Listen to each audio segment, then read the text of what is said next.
അപ്പൊ ഞാൻ വരട്ടെ ജയൻ? വരണം സാർ. വീട്ടിലൊന്ന് കയറിട്ട് പോവാം. അയ്യോ ഇപ്പൊ വേണ്ട, പിന്നൊരിക്കലാവാം. സാർ ആദ്യമായിട്ട് വരികയല്ലേ, ഒന്ന് കയറിട്ട് പോവാം. ആ എങ്കിൽ ശരി.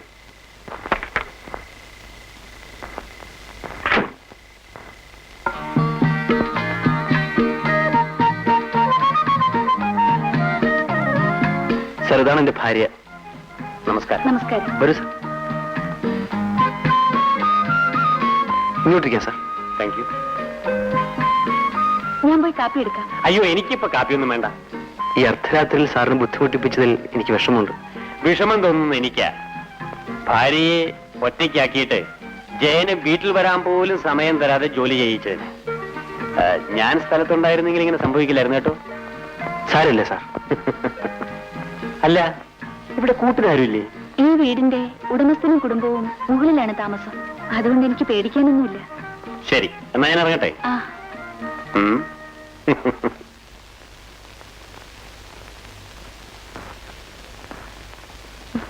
So good night. Good night.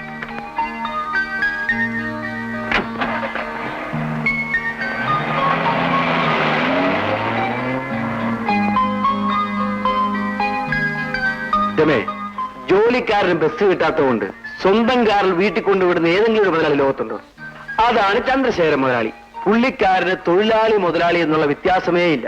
ചുമ്മാ വാരി അടിച്ച് നിൽക്കാതെ വല്ലതും ഒന്ന് കഴിക്കാൻ നോക്കൂ. എനിക്ക് വിശക്കുന്നു. നിങ്ങളെ മാനേജരാക്കി വെച്ചാണ് മിസ്റ്റർ നായർ എനിക്ക് പറ്റിയ ഏറ്റവും വലിയ അബദ്ധം. ശമ്പളം വാങ്ങിക്കുന്ന കാര്യത്തിൽ കാണിക്കുന്ന താല്പര്യം ജോലിക്കാര്യത്തിലും കാണിക്കണമായിരുന്നു. എന്നോട് ക്ഷമിക്കണം. നിങ്ങൾക്ക് ലജ്ജയില്ല എന്നോട് മാപ്പ് ചോദിക്കാൻ? നിങ്ങൾ റെസ്റ്റ് എടുക്കുമ്പോഴും രാപ്പകലില്ലാതെ അധ്വാനിക്കുന്നതാണ് മിസ്റ്റർ ഞാൻ. നിങ്ങളെപ്പോലെയുള്ളവരെ ഇനിയും ഈ കമ്പനിയിൽ വെച്ചുകൊണ്ടിരുന്നാൽ എന്റെ കമ്പനി ഇൻകം ടാക്സ് കൊണ്ടുപോകും. കണക്കെല്ലാം ശരിയാക്കിയിട്ടുണ്ട് സാർ. നിങ്ങളാണോ കണക്കെല്ലാം ശരിയാക്കിയത്? എല്ലാം ഈ ജയന്റെ തലയിൽ വെച്ച് കെട്ടിക്കൊണ്ടല്ലേ നിങ്ങൾ ഇവിടുന്ന് പോയത്? ഞാൻ സ്ഥലത്തില്ലായിരുന്നു എന്നുള്ള കാര്യമെങ്കിലും നിങ്ങൾ ഓർക്കണമായിരുന്നു. സാർ, ദയവ് ചെയ്ത് കഴിവൊക്കെ മറക്കണം. ഇനി ഞാൻ എന്റെ ഉത്തരവാദിത്വം. ഇനിയും നിങ്ങൾ ഈ ഓഫീസിൽ വെച്ചുകൊണ്ടിരിക്കുന്ന പ്രശ്നമേ ഇല്ല. ഇന്നു മുതൽ നിങ്ങൾ എന്റെ എക്സ്പോർട്ടിംഗ് കമ്പനിയുടെ ഫീൽഡ് ഓഫീസറായി മാത്രം ജോലി നോക്കിയാൽ മതി. ഞാൻ പറഞ്ഞാൽ പറഞ്ഞതാണ്. You can go.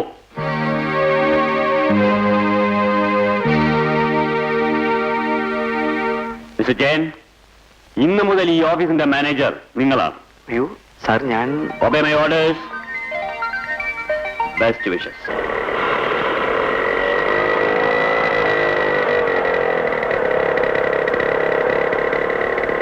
രമേ, രമേ.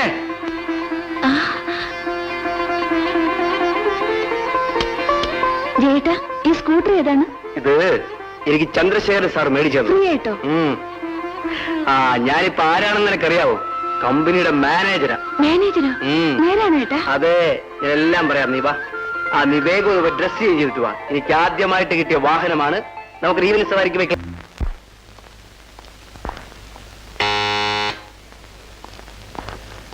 കുട്ടപ്പം, മുതലാളിയോടെ ഈ ഫയലൊന്ന് പിടിക്കാനുണ്ട്. ജയൻ സാർ ഒന്നും അറിഞ്ഞില്ലേ? ഇല്ല. മുതലാളിക്ക് പെട്ടെന്നൊരു നെഞ്ചുവേദന വന്നു. ഡോക്ടർ പരിശോധിച്ചുകൊണ്ടിരിക്കുക. എവിടെ? മേൽ വന്നാട്ടെ.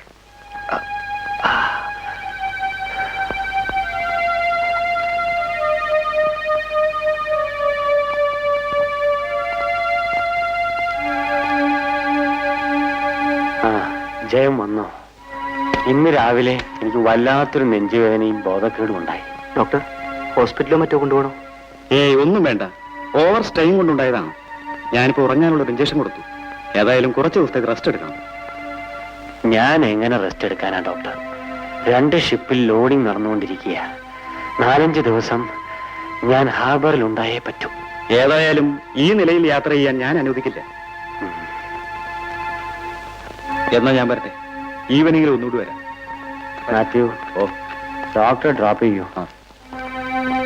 ഹാർബറിലേക്ക് പ്രസാദന അയക്കാം സാർ. അയാളെപ്പോലൊരു യൂസ്ലെസ് ഈ ലോകത്തുണ്ടോ? എനിക്ക് പകരം ഒരാൾ പോകുന്നെങ്കിൽ അത് ജയൻ തന്നെ പോണം. ഞാനോ? അതെ, ജയൻ പോയില്ലെങ്കിൽ ഡോക്ടർ അറിയാതെ ഞാൻ തന്നെ പോകും. അയ്യോ, അത് വേണ്ട സാർ, ഞാൻ പോവാം.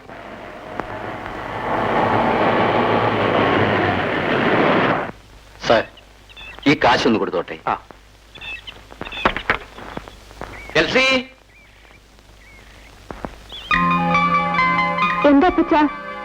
മോളെ, ഞാൻ ഹാർബർ വരെ പോവുക. ചിലപ്പോ 2 ദിവസം കഴിഞ്ഞേ വരും. ഈ കാശ് വെച്ചു. മോളെ, അത് ഞങ്ങളുടെ പുതിയ മാനേജരാ, ജയൻ സാർ. സാറേ, ഇതെന്റെ മോള് എൽസി. ഞാൻ വരട്ടെ മോളെ. ഉം.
രമ ഉറക്കമായിരുന്നു.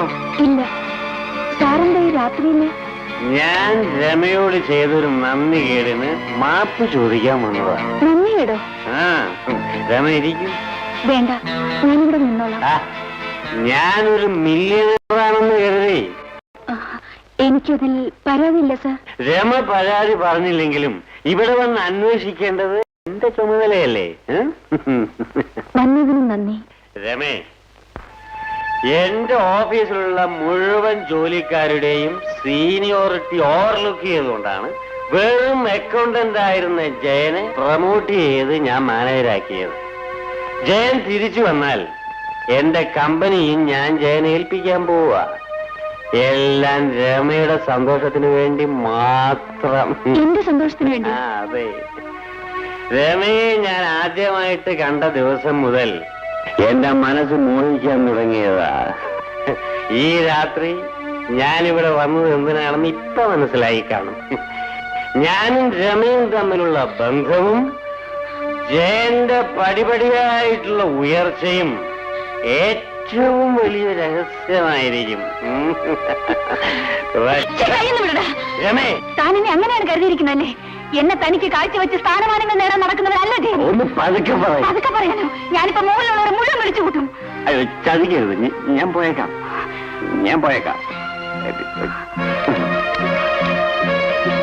രമേ, ഈ വിവരം ജയൻ അറിയിക്കരുത്. തന്നോട് പോകാനാണ് പറഞ്ഞത്. എനിക്കൊരു അബദ്ധം പറ്റിപ്പോ. താൻ പോകുന്നുണ്ടോ ഇല്ലയോ? ക്ഷമിച്ചൊന്നൊരു ഇറങ്ങി പോടോ. സോറി.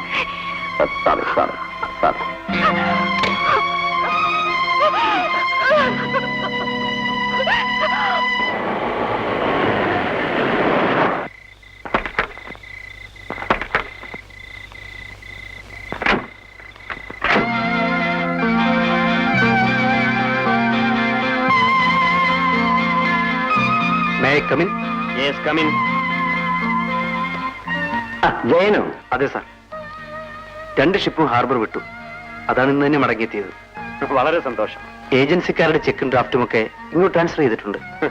എല്ലാം വേണ്ടതുപോലെ ചെയ്യുമെന്നുള്ള വിശ്വാസം ഉള്ളതുകൊണ്ടല്ലേ ഞാൻ ജയനെ തന്നെ അങ്ങോട്ട് അയച്ചത്. ജയൻ വീട്ടിൽ പോയില്ല അല്ലേ? സാറിനെ കാണാതെ ഞാൻ എങ്ങനെ വീട്ടിലേക്ക് പോകുന്നത്? എന്താ സാർ, വീട്ടിൽ വല്ല വിശേഷമുണ്ടോ? ഒന്നുമില്ല. സാറിനെന്താ ആകപ്പാടൊരു വല്ലായ്മ പോലെ? ഏയ്, പ്രത്യേകിച്ചൊന്നുമില്ല.